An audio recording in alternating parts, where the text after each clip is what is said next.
नितीन कडू. आपण प्युअर गावरान कुक्कुटपालन फार्मिंग करतो. आपण 18 दिवसापूर्वी 1000 अंडी मशीनला लावली होती. तर आज त्या अंड्यांना 18 दिवस पूर्ण झालेले आहेत.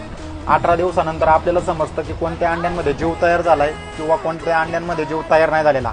अशा अंड्यांना वेगवेगळं करणं म्हणजे त्याला कॅन्डलिंग म्हणतात. तर 18व्या दिवशी कॅन्डलिंग करणं हे गरजेचं असतं. तर तुम्हाला दाखवतो आपण हे कॅन्डलिंग कशा प्रकारे करायचं आणि जे अंड्यामध्ये जीव तयार नाही झाला ते अंडं ओळखायचं कसं. या अंड्यांचं कॅन्डलिंग करताना नेहमी एक गोष्ट लक्षात ठेवायची की जर आपण अंधाराच्या वेळेत म्हणजे रात्रीच्या वेळी जर अंड्यांची कॅन्डलिंग केली तर आपल्याला चांगलं सोपं जातं कॅन्डलिंग करणं. तर अशा प्रकारे मशीनमधून ट्रे खाली काढून घ्यायचा आहे आणि ट्रे खाली काढून घेतल्यानंतर त्याच्या खालून आपल्या मोबाईलचा टॉर्च असा फिरवत राहायचा आहे. फिरवत राहिल्यावर तुम्हाला असं दिसेल की त्या जे अंड लाल कलरचं आहे त्यामध्ये जीव तयार नाहीये आणि जे अंड काळ्या कलरचं दिसतंय तर त्या अंड्यामध्ये जीव तयार होत आहे. तर अशा प्रकारे तुम्ही सगळी अंडी कॅन्डलिंग करून घ्यायची आहे.